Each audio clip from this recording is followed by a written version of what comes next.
सर्दियों का मौसम था। पहाड़ों पर बर्फबारी हो रही थी और ठंडी हवाएं हर किसी को अपने घर के अंदर रहने पर मजबूर कर रही थी। गांव के लोग ठंड से ठिठुर रहे थे। चाचा, इस बार तो ठंड के मौसम में मजा ही आ गया। भगवान ने ऐसी बर्फबारी की है कि इंडिया को स्विट्जरलैंड बना दिया। बात तो बिल्कुल सही कह रहे हो, लेकिन हम बुजुर्गों का भी तो ख्याल रखो भाई। हम लोग दिन रात ठंड की वजह से जो है ठिठुरते रहते हैं। तो आओ सब लोग मकरंद काका की दुकान पर आग जलाकर बैठते हैं और वहीं गप्पे मारते हैं। आपको भी ठंडी नहीं लगेगी और हम लोग सर्दी का मजा भी ले लेंगे। हाँ हाँ, ये सही रहेगा। चलो चलो। वो सभी लोग मकरंद काका की दुकान पर आग जलाकर तापने लगे। उसी गांव के एक प्रतिष्ठित और बड़े घराने में एक नई बहू का स्वागत किया गया। चाचा, ठाकुर साहब का परिवार कितना बड़ा है। ऐसा लगता ही नहीं कि सिर्फ इनका एक परिवार रहता है इस गांव में। ऐसा लगता है जैसे ये गांव दो भागों में बटा हुआ है। एक हिस्से में हम लोग रहते हैं और दूसरे हिस्से में इनका पूरा परिवार। अरे कम से कम ठाकुर साहब की वजह से हमें दावत तो खाने को मिलती है भाई। इतना बड़ा परिवार है।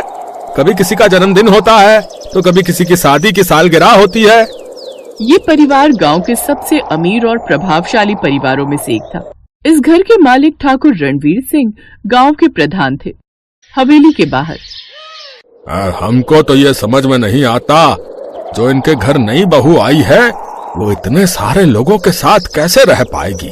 उसकी तो आदत ही नहीं होगी। चाचा, तुमको हर बात पे दिक्कत ही हुआ करती है। अरे बहू की समस्या है, वो खुद निपटा लेगी। उनका इतना बड़ा परिवार है, तुम काहे को परेशान हो रहे हो। राधा जो शहर से आई थी, उसे इस विशाल परिवार का हिस्सा बनना था, लेकिन ये आसान नहीं था। उसकी 50 नंदे थीं, जिनमें से हर एक का अलग अलग स्वभाव और अनोखी आदतें थीं। चलो अब बहुत हो गया स्वागत। तुम 50 ने अपने अपने तरीके से स्वागत कर लिया। बहू को अंदर तो आने दो। हे भगवान, इनका घर तो किसी राजमहल से कम नहीं लग रहा। इतनी बड़ी बड़ी झूमर, इतनी बड़ी बड़ी लाइट मैंने अपनी जिंदगी में पहली बार देखी है। बाहर इतनी बर्फबारी हो रही है, लेकिन महल के अंदर तो ज्यादा ठंडी नहीं लग रही। क्या हुआ भाभी, क्या सोचने लगी? मैं ये सोच रही हूँ कि आज के जमाने में ससुर जी ने मेरी 50 नंदे कैसे पैदा कर दी। अरे बुरा मत मानना, मैं तो मजाक कर रही हूँ। अरे भाभी, हम लोग भी बहुत मजाक किया है। ससुर जी का ही खून हो तुम सब, मजाकिया तो होगी। देखो, मजाक मजाक में मेरी 50 नंदे पैदा कर दी उन्होंने। इस तरह राधा को हर कोने से प्यार और अपनापन मिला। तुम सब ऐसे क्यों घूर रही हो मुझे? कुछ नहीं भाभी, बस ऐसे। देखो राधा, हमारे घर में रहना आसान नहीं है।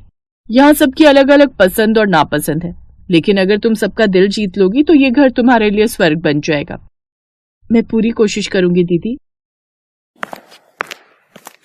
तुम 50 की 50 उसे घेर कर क्यों खड़ी हो? जाओ बहू, पहले आराम कर लो, बाकी बातें बाद में की जाएंगी। राधा अपने कमरे में जाकर आराम करने लगी। सुहागरात की अगली सुबह जैसे वो सोकर उठी, वैसे ही सबसे बड़ी ननद गीता ने कहा, अच्छा हुआ तुम जल्दी उठ गई। मुझे हर रोज सुबह सुबह ब्लैक टी पीने का शौक है। ठीक है दीदी, मैं अभी आपके लिए चाय बना कर लाती हूँ। राधा ने गीता के लिए चाय बनाई। जैसे उसने उसे चाय बना कर दी, वैसे ही उसकी दूसरी ननद उसके पास आ गई। भाभी, मैं नहाने जा रही हूँ, जल्दी से मेरे कमरे में जाकर मेरे कपड़े प्रेस कर दीजिए, मुझे जाना है। ठीक है, तुम नहा लो, तब तक मैं प्रेस कर दूंगी तुम्हारे कपड़े। राधा ने जैसे ही उसके कपड़े प्रेस किए, वैसे ही तीसरी ननद उसके पास आई। राधा ने अकेले ही सबकी फरमाइशें पूरी कर दी। बहू, इन सब का काम हो गया हो तो जरा मेरे कपड़े छत पर सूख रहे हैं, उठा देना। अभी लाई माँ जी। तो इस तरह कोई ननद उससे सुबह जल्दी उठकर चाय बनाने की फरमाइश करती, कोई उससे अपने कपड़े प्रेस करवाती, कोई उससे अपने पसंदीदा खाने की फरमाइश कर देती, और तो और कुछ नंदे जानबूझकर उसे परेशान करने के लिए अजीब अजीब सवाल पूछती। भाभी, ये बताओ, पहले लड़का आया या लड़की? पहले लड़की ही आई होगी, क्योंकि लड़की के बिना लड़का पैदा ही नहीं हो सकता। तभी वहां उसकी सास आ गई। आधी रात हो गई, उसे सोने नहीं दोगी क्या तुम सब? जाओ बहू, तुम सो जाओ, सुबह जल्दी उठना है तुम्हें। तो इस तरह सब उसे परेशान किया करती थी, लेकिन राधा ने हार नहीं मानी और धीरे धीरे नंदों का दिल जीतना शुरू कर दिया। एक दिन मौसम विभाग ने चेतावनी जारी की कि इस बार तूफान बेहद खतरनाक होगा। गांव वालों को सलाह दी गई कि वे घर से बाहर न निकलें। देखिए, ठंड और शीतलहर बहुत बढ़ गई है। सारे स्कूल भी बंद हैं आप लोग घर से बाहर मत निकलना, भयानक तूफान आने की आशंका है गांव वालों। गांव में एक आदमी ऐलान करने आया जिसे पूरा गांव सुन रहा था। ठाकुर का परिवार भी इस तूफान की तैयारी करने लगा। घर के दरवाजे और खिड़कियां मजबूती से बंद कर दी गईं, लेकिन तूफान इतना भयंकर था कि उसने पूरे गांव को हिलाकर रख दिया। वो आदमी जैसे ही मौसम की जानकारी देकर गया, वैसे ही तूफान शुरू हो गया। सड़क के किनारे रहने वालों का क्या होगा?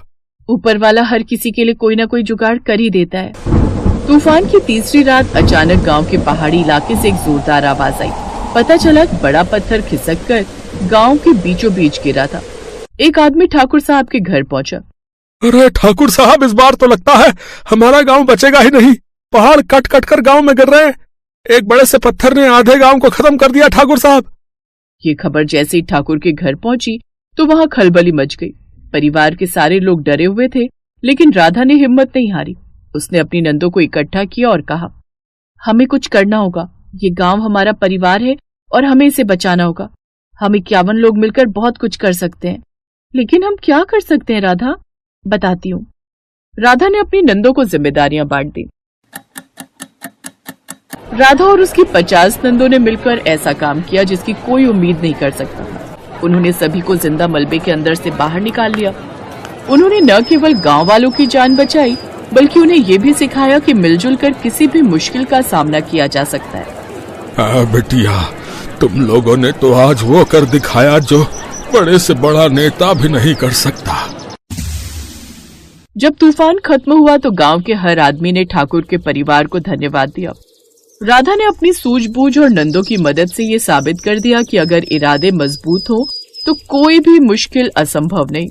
इस घटना के बाद राधा का नाम पूरे गांव में सम्मान के साथ लिया जाने लगा।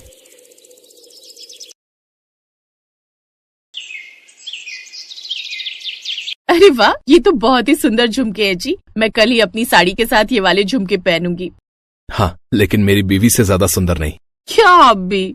फिर अगली सुबह नहाने के बाद राधा खाना बनाने रसोई में जाती है। तभी उसकी ननद रश्मि वहाँ आती है और उसके झुमके देखकर कहती है, अरे वाह भाभी, आपके झुमके तो बड़े सुंदर हैं। ये कब लिए? ये कल ही तुम्हारे भैया लाए हैं। सुंदर है ना? हाँ, आपको पता है मैं कब से ऐसे झुमके ढूंढ रही थी, लेकिन मुझे मिल ही नहीं रहे थे। क्या आप अपने झुमके मुझे दे सकते हैं प्लीज? आप दूसरे ले लेना। आज तो मैं कॉलेज यही पहन कर जाऊंगी। राधा उसे ना नहीं कर पाती और उसे वो झुमके दे देती है। ऐसे कुछ दिन बीत जाते हैं। राधा और आलोक की शादी की सालगिरह होती है। सालगिरह की बहुत बहुत बधाई हो बेटा, सदा खुश रहो। थैंक यू माँ जी। अब चलो भी भैया भाभी, बाहर चलकर अपनी शादी की सालगिरह का केक काट लो, सब इंतजार कर रहे हैं। हाँ हाँ चलो राधा। वो दोनों मिलकर केक काटते हैं। फिर राधा अनमोल को गिफ्ट देती है। वाह, ये वॉच तो मुझे कब से चाहिए थी। Thank you so much. तुम कितने अच्छे से ये बात जानती हो। वैसे मैं भी तुम्हारे लिए कुछ लाया हूँ, ये देखो। वाह, ये साड़ी तो बहुत ही सुंदर है। और बहू, ये तेरे लिए कंगन मेरी तरफ से। थैंक यू माँ जी, थैंक यू। अब ये तो बहुत ही सुंदर है। इस साड़ी के साथ कितने अच्छे भी लग रहे हैं ना। अब राधा की नजर उस साड़ी और कंगन पर होती है।